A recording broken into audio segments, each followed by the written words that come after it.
this is Ed Baig with USA Today. I'm here at Lincoln Center with Jim McCarthy, who is at Visa, and you're here to talk about Samsung Pay. But of course, Visa, you guys are agnostic. You're involved with Samsung Pay, but also Android Pay, which we'll find on these devices, and on Samsung doesn't like me to bring this up, but there's this thing called Apple Pay too.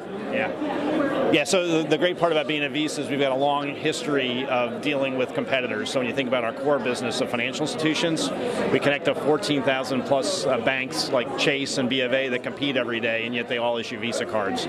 So when you think about the move from the card you've carried for years into these new devices, we are agnostic. We've extended our platform, the core payment platform, into Android, into Samsung Pay, into Apple Pay. Now again, if you have an iPhone, it's going to be Apple Pay, but if you have this Samsung device, you have a choice.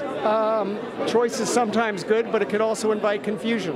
Yeah, well, the main change actually starts at the software stack, at the operating system stack. So with the latest version of Android, they've moved a lot of that kind of management of the choice of the difference between Samsung Pay and Android Pay, as an example, down into the operating system, whereas a consumer, you can pick a default application. You still have all the choices, you can switch back and forth, but the consumer really can decide which one they like better, which one works better. And in the case of Samsung Pay, they have a unique advantage with the MST technology that allows... Explain what that is in layman's terms. Layman's terms means where today you would have to, with most mobile devices, you'd have to find a specific terminal, a contactless terminal, to tap it against.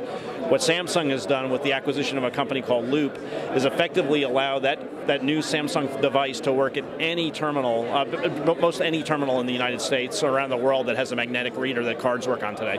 Okay, so a couple things with mobile payments. Obviously, it's not that hard to pull a physical wallet out of your pocket. We've been doing it for generations.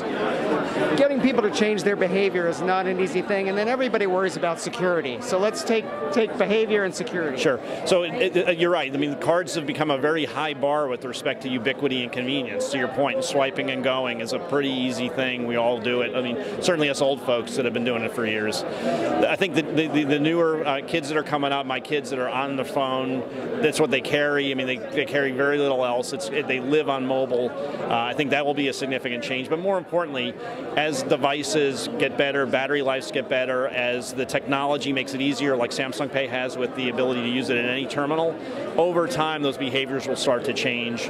And I do think in the next 3 or 4 years, I think people will start using their phone more than they do their cards. Okay, and security. Well, in security, you have a great point. So to this point in time, if you think about e-commerce generally, the convenience aspect has changed. I mean, right? Amazon's changed their lives as an example, right? You can get on and buy anything and have it delivered within a same day, let alone a couple days.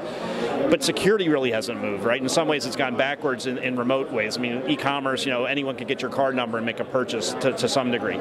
The beauty of these new devices is the fact that I can put a credential, a new card number that gets issued to the device, or it's a Samsung device or others, that replaces your card. It's now bound to that device or bound to the domain. So like an e-commerce merchant, we could replace their card number with a new one. And if anyone uses it outside of that, we kill it at the network level. So the security actually has gone up by an order of magnitude on these devices.